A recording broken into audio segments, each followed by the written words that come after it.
கிறிஸ்துவுக்குள் அன்பானவர்களே, ஆண்டவராகிய இயேசுவின் நாமத்தில் உங்களுக்கு என் அன்பின் வாழ்த்துக்கள். வாழ்க்கையே முடிந்து போயிற்று, என்னுடைய இறுதி நிலைமை இதுதான் என்று சொல்லுகிற நிலைமை பல பேருடைய வாழ்க்கையில் வருகின்றது உண்டு. ஒருவேளை பலவீனத்தின் மூலமாக இருக்கலாம், கடன் பாரத்தின் மூலமாக இருக்கலாம், வாழ்க்கையில் மனிதர்களினால் ஏற்படுகின்ற நெருக்கடிகளாக இருக்கலாம். ஏதோ ஒரு நிலைமையில் நாம் எடுக்கின்ற தீர்மானம் என்னவென்றால், என்னுடைய நிலைமை இதுதான், இனி நான் மேலே எழும்ப போவதுமில்லை, பிழைக்கப் போவதுமில்லை, என் முடிவு இதுதான் என்று நாமே நமக்குள் சொல்வதும் உண்டு.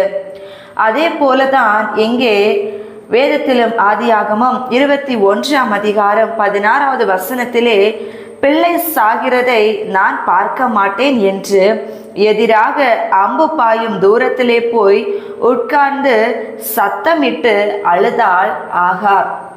அன்பானவர்களே, தன் பிள்ளைக்கு குடிக்க கொடுப்பதற்கு தண்ணி இல்லை, பிள்ளை இருக்கும் இடத்தில் தண்ணீர் கொடுப்பதற்கான வாய்ப்பும் இல்லை. காரணம், அது வனாந்திரம், தண்ணீரும் இல்லை, பிழைக்க வைப்பதற்கு வழியும் இல்லை.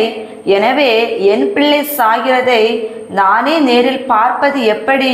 என்னால் அந்த கொடிய காட்சியை பார்க்க முடியாது. இந்த முடிவு, என் பிள்ளை மரித்து போக போகிறது, என் வாழ்க்கை முடிந்து போக போகிறது என்று அந்த நிலைமையிலே பிள்ளையை விட்டு சற்று தூரமாக சென்று அழுது கொண்டிருக்கின்றார் இந்த ஆகார். இன்றைக்கு அநேகர் இதை தான் செய்கின்றார்கள் இல்லையா? வாழ்க்கையிலே மருத்துவர்களினால் சொல்லப்பட்ட வார்த்தைகளை கேட்டும், மனிதர்களினால் சொல்லப்படுகின்ற வார்த்தைகளை கேட்டும், வாழ்க்கையிலே நடந்து கொண்டிருக்கின்ற நெருக்கடியின் நிலைமைகளை பார்த்தும், என் வாழ்க்கை இப்படிதான் முடிந்து போக போகிறது என்று ஆகாரை போல நீங்களும் அழுது கொண்டிருக்கிறீர்களா என்ன? நம்முடைய தேவன் எப்படிப்பட்டவர் என்று அறிந்த நீங்கள் அழுது கொண்டிருந்தால் தேவன் நம்முடைய வாழ்க்கையில எப்படி நன்மையை செய்ய முடியும்? அன்புக்குரியவர்களே, அந்த இடத்திலே ஆகார் யாரை பார்த்து அழுதிருக்க வேண்டும்? தண்ணி இல்லை, சரி, வனாந்திரமான இடம், அதுவும் சரி. நம்முடைய தேவன் வனாந்திரத்திலே வழியை உண்டு பண்ணுகின்றவர், அவர் தண்ணீர் தடமாக அதனை மாற்ற வல்லவர்.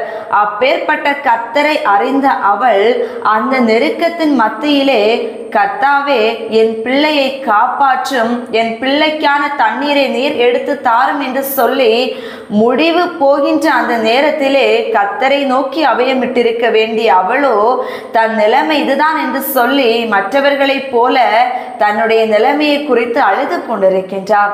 ஆனால் பிள்ளை அழுகிற சத்தத்தை தேவன் கேட்டார்.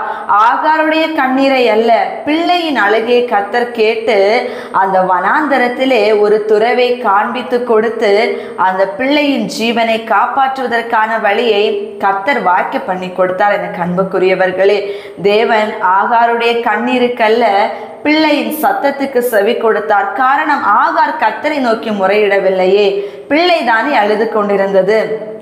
நீங்க கேட்கலாம், அப்படியான அந்த ஆகார் தன் பிள்ளைக்காகத்தானே அழுது கொண்டிருந்தாள், தேவன் அவளுடைய சத்தத்தை கேட்காமலா போயிருப்பாள் என்று. இன்றைக்கு அநேக நேரத்திலே நாமும் இதை செய்கின்றோம். என்ன தெரியுமா? கர்த்தரால் மரித்தவரையும் எழுப்ப முடியும் என்று அறிந்திருக்கின்றோம். எப்பேற்பட்ட வியாதியஸ்தர்களையும் குணமாக்க முடியும் என்று தெரிந்திருக்கின்றோம்.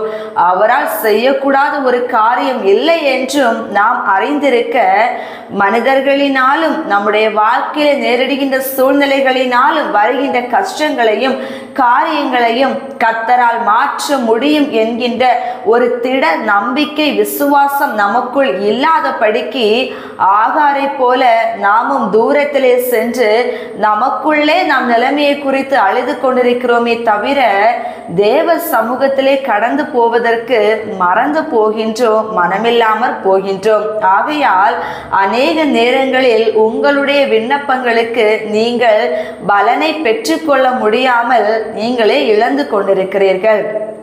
எசேக்கியா ராஜா அழுதார். யாரை பார்த்து அழுதார்?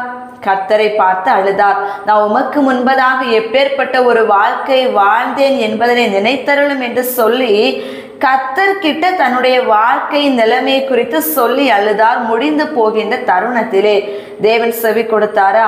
கொடுத்தார் அல்லவா? மறு வாழ்க்கையை கொடுத்தார் அல்லவா? கண்ணீருக்கு பதில் செய்தார் அல்லவா? இன்னைக்கு நீங்க யாரை பார்த்து அழுதுட்டு இருக்கீங்க?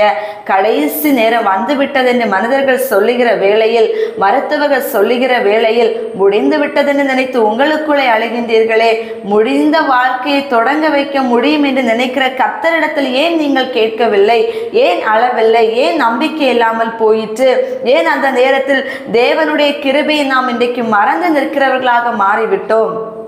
அன்பானவர்களே, கலங்க வேண்டாம், பின்வாங்கி போக வேண்டாம். கர்த்தரால் செய்யக்கூடாத ஒரு காரியம் எதுவுமே இல்லை. ஆபிரகாம் பிள்ளையை அவ்விடத்திலே பலிபீடத்திலே படுக்க வைத்த நேரத்தில் கூட என் பிள்ளை மரித்து போகிறது என்று சொல்லியும் அவையமிடவில்லை. கர்த்தர் பார்த்து கொள்வார் என்று சொல்லிதான் சொன்ன வார்த்தைக்கு செவி கொடுத்தார். காரியம் மாறுதலாக முடிந்தது, அதிசயம் நிகழ்ந்தது. அன்பானவர்களே, ஒருவேளை இன்னைக்கு உங்க வாழ்க்கையில வியாதி நிமித்தம், கஷ்டத்தின் நிமித்தம், கடன் பாரத்தின் நிமித்தம், ஏதோ ஒரு நெருக்கத்தின் நிமித்தம், வாழ்க்கையில நன்மைகள் நடக்க கூடாத காரியங்களின் நிமித்தம் என்னுடைய நிலைமை இப்படி இருக்கிறதே என்று சொல்லி உங்களுக்குள்ளே புலம்பிக் கொண்டிராத படிக்கும், உங்கள் நேரத்தை இன்னைக்கு உலகத்துக்கு கிரயமாக கொடாத படிக்கும் காரியங்களை மாறுதலாக முடிய பண்ணுகிறவரும், முடிந்த இடத்திலே தொடக்கத்தை உருவாக்குகிறவரும், தேவன் சர்வ வல்லமை உள்ளவர் என்பதனை அறிந்து உணர்ந்து உண்மையாய் உங்கள் கண்ணீரை அவர் சமூகத்திலே ஒப்பு கொடுப்பீர்களே என்றால், உங்கள் நம்பிக்கை உறுதியோடு கூட அவரை பற்றி கொண்டிருக்குமே என்றால், இன்றைக்கு ஆகாருடைய பிள்ளைக்கு தேவன் மறுவாழ்வை கொடுத்து அவ்விடத்திலே அதிசயத்தை செய்த கர்த்தர் உங்கள் வாழ்க்கையிலும் செய்வதற்கு வல்லமை உள்ளவராக இருக்கின்றார். நீங்கள் அப்பேற்பட்ட ஒரு நிலைமையில் உங்கள் வாழ்க்கையை மாற்றி அமைத்தார். எனவே இன்னைக்கு நம்ம ஒப்பு கொடுக்க போகிறோம். ஏசப்பா, என்னுடைய முடிந்து போகின்ற ஒரு நிலைமை என்கின்ற நிலைமை வருகின்ற பொழுது, என் சூழ்நிலை அவ்வாறாக அமைகிற பொழுது நான் நம்பிக்கையற்று போகாதபடி கடைசி நேரத்திலாவது என் கர்த்தர் என்னை தூக்கி எடுப்பார் என்று சொல்லி நான் உண்மையே உறுதியாய் பற்றி கொண்டு வாழ்கிற கிருபை எனக்கு தாரும் என்று சொல்லி கேளுங்க. தேவன் உங்களையும் தூக்கி விடுவார். ஜெபிப்போமா?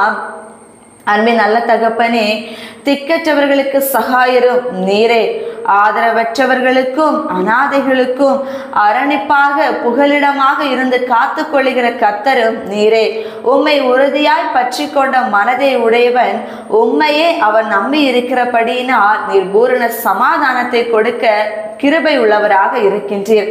எனவே இன்றைக்கு எங்க வாழ்க்கையில இருக்கிற பிரச்சனைகளை பார்த்து மலை போல இருக்கிறதே, இதில் நான் எப்படி கடந்து செல்வேன் என்று நினைத்து எங்கள் வாழ்க்கை முடிந்து விட்டது என்று எண்ணி உம்மை விட்டு பின்வாங்கி போகிற எண்ணம் உடையவர்களாக இராத படிக்கும் எங்கள் வாழ்க்கையின் சரித்திரம் இதுதான் என்று எங்களுக்குள்ளே முடிவு செய்து, அப்பா, நாங்கள் உம்மை மறந்து போகாத படிக்கும் அந்த கடைசி நேரத்திலும் காரியத்தை மாற்றி அமைக்கிற கர்த்தர் என்று சொல்லி உம்மையே நாங்கள் பற்றி கொண்டு எங்கள் வாழ்க்கையில நன்மைகளை பெற்றுக் கொள்வதற்கு தேவன் எங்களுக்கு பலன் கொடுக்க வேண்டும் என்று சொல்லி உம் கரங்களிலே எங்கள் வாழ்வை ஒப்பு கொடுக்கின்றோம். இயேசு கிறிஸ்துவின் நாமத்தினால் ஜெபிக்கிறோம் நல்ல பிதாவே, ஆமென். God bless you.